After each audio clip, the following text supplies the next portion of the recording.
기숙사 문제하고 또 비슷한 상황이긴 한데, 그러나 뭐 공사림 유치원과 관련된 시설 기준은 명확히 있으니까 그나마 다행이고요. 어쨌든 경상남도 관내 그 공립 유치원 관련해서 스프링쿨러 설치 현황과 관련해서 한번 말씀해 주시죠. 예. 공립 유치원 스프링쿨러 설치 비율은 단설과 병설을 모두 포함해서 5.7%가 스프링클러가 설치되어 있고요. 단설 유치원은 28개원 중에 24개원이 설치되어 있습니다. 그리고 병설 유치원은 393개원이 모두가 설치되어 있지를 않습니다.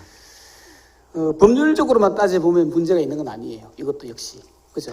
예, 예를 들면 공립유치원 시설이 예전에는 이제 학예연구시설에서 지금은 이제 노유자 시설로 법령이 개정이 되고 이제 분류상 바뀌었잖아요. 예, 2010년 올해부터.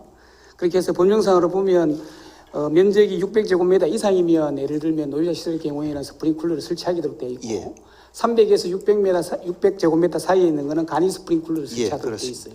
또 300제곱미터 미만에는 그거하고 스프링쿨러를 설치 않고 다른 예를 들면 소방 화재 시설들을 소방 시설들을 설치하도록 되어 있는데 예.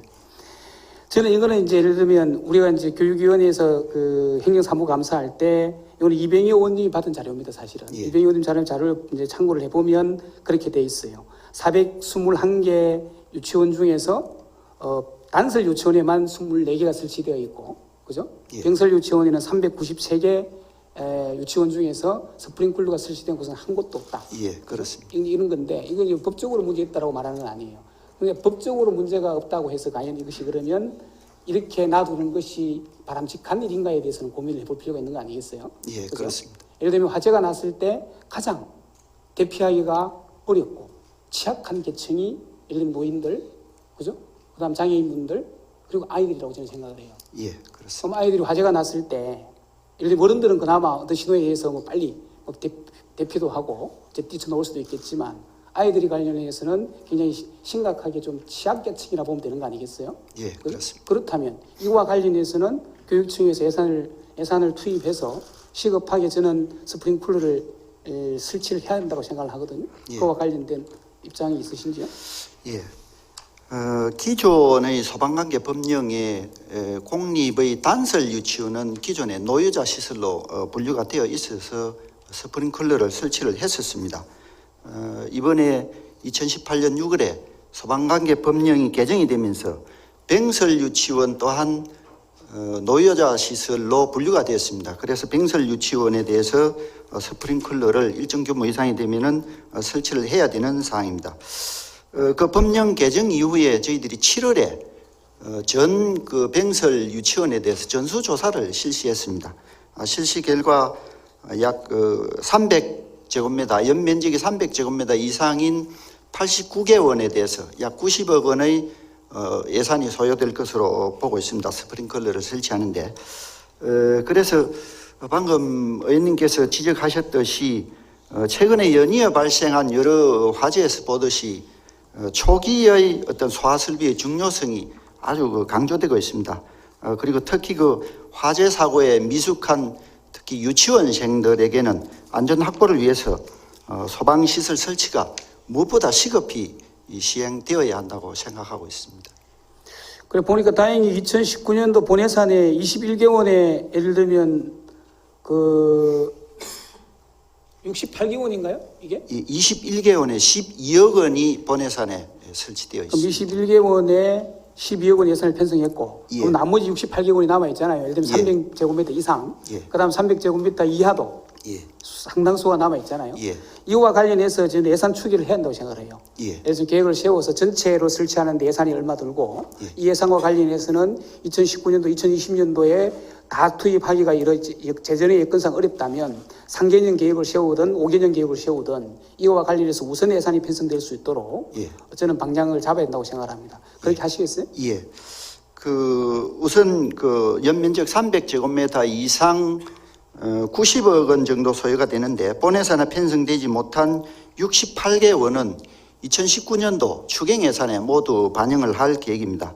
그리고 법령상 스프링클러 설치 대상은 아니지만은 소방서와의 거리가 좀 멀다든지 또 건물 구조상 화재가 취약한 시설, 유치원 시설 이런 곳에는 우선적으로 스프링클러가 설치될 수 있도록 적극적으로 추진을 하도록 하겠습니다. 그래, 다행이라고 생각을 하고요. 어쨌든 그 300에서 600 그 평방미터 사이에 있는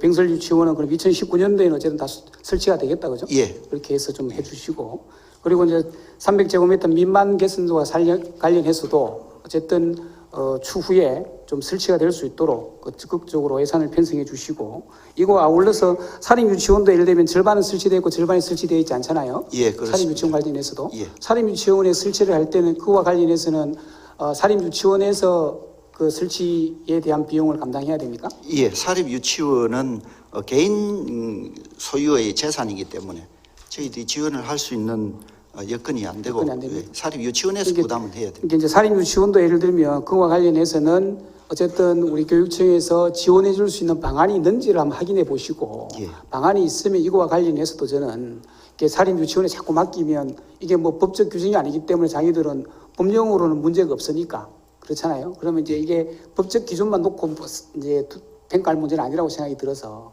사립유치원에도 지원해 줄 수 있는 여러 가지 방안이 있다면 교육청에서 좀 지원할 필요가 있다는 생각이 듭니다. 예, 검토해 보도록 하겠습니다. 일단은 그 제가 질문한 것과 관련해서는 뭐 충족스러운 답변을 해주셔서 너무 고맙습니다.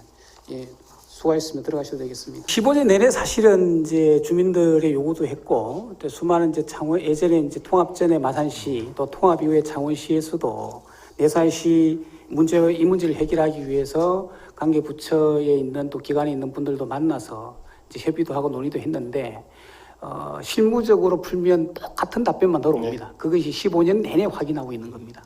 그래서 15년 내내 확인하고 있는 거라서 이거와 관련해서는 사실은 국토교통부의 정책적 판단이 필요합니다. 정책적 판단이 있으면 도로공사는 가능하다라는 답변을 받아놓은 것도 있기 때문에, 도로공사 실무부서의 의견이 전체적 문제와 풀어갈 문제이기 때문에 흔쾌한 답을 못 내놓고 있는 거죠.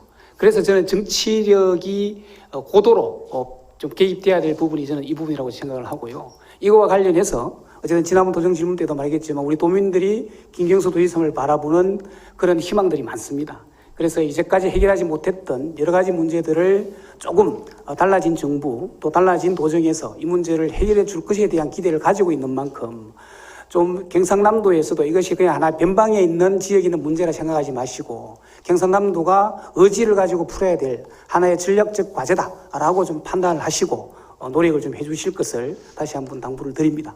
그거와 관련해서 입장을 말씀해 주시죠.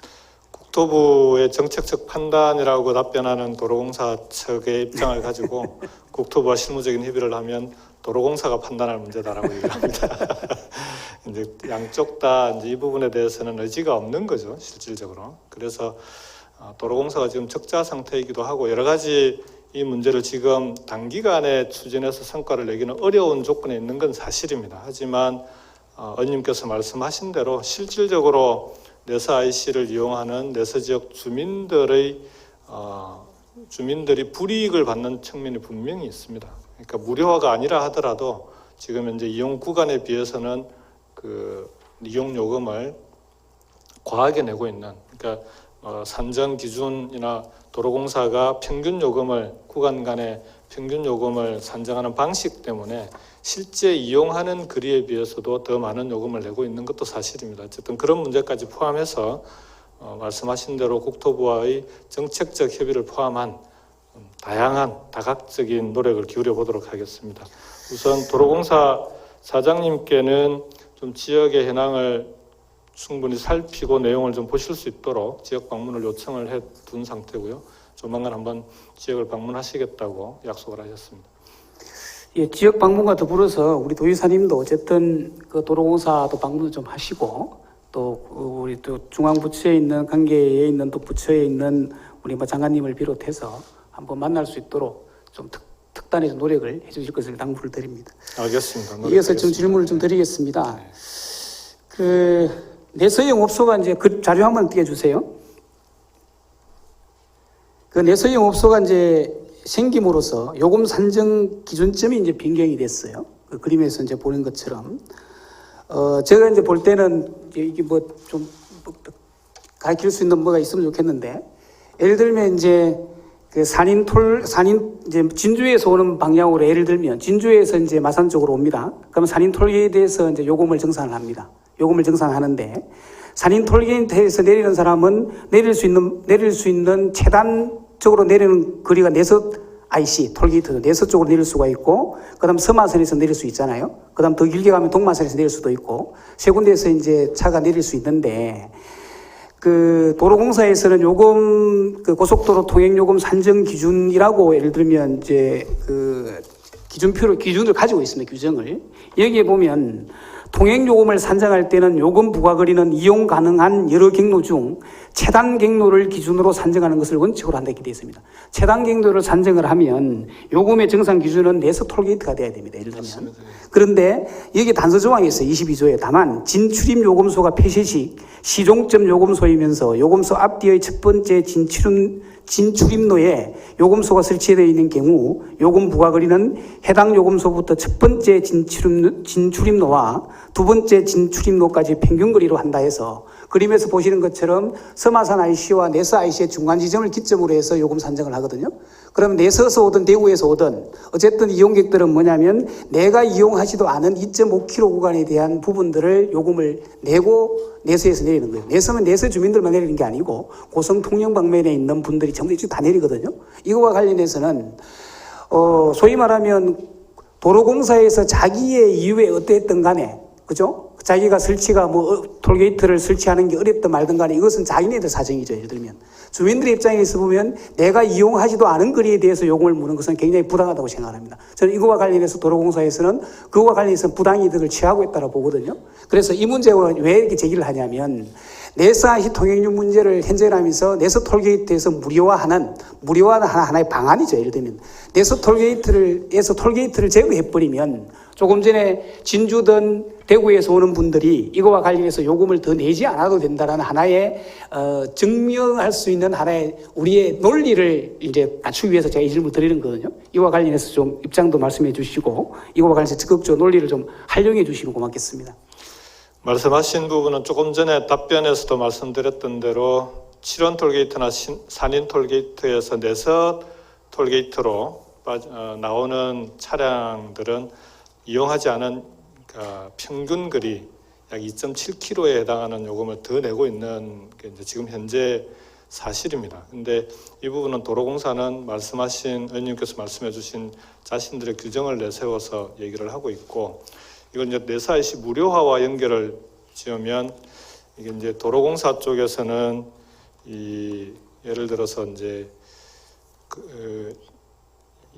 2.7km 구간에 해당하는 요금을 삭감하는 방향으로, 그러면 내서 IC 무료화가 아닌 그런 방향의 협의안을 들고 나올 가능성도 있는 거 아니냐. 일단 저희들 그거라도 단계적으로 할 수 있으면 추진하는 게 맞다라고 봅니다. 그래서 두 가지 다 가지고 말씀하신 내서 IC 무료화를 위한 여러 가지 논리가 조금 더 개발될 필요가 있겠다라는 생각입니다. 이게 다른 지역의 사례와 비교해서 아까 말씀드렸던 전국에 20곳 정도에서 요구사항이 있는데 그곳과 비교해서 내서 IC만의 논리가 따로 도로공사와 협의 과정에서 좀 얘기가 되지 않으면은 전체적으로 좀 묶여 있는 상황에서 이거 하나만 풀기는 만만치 않은 상황이다 이렇게 생각이 듭니다. 예를 들면 22조 단서 규정을 없애버리라는 거죠. 없애버리면 결국 이게 없애면 무슨 문제가 생기냐면 서마산 IC와 동마산 IC 설치해.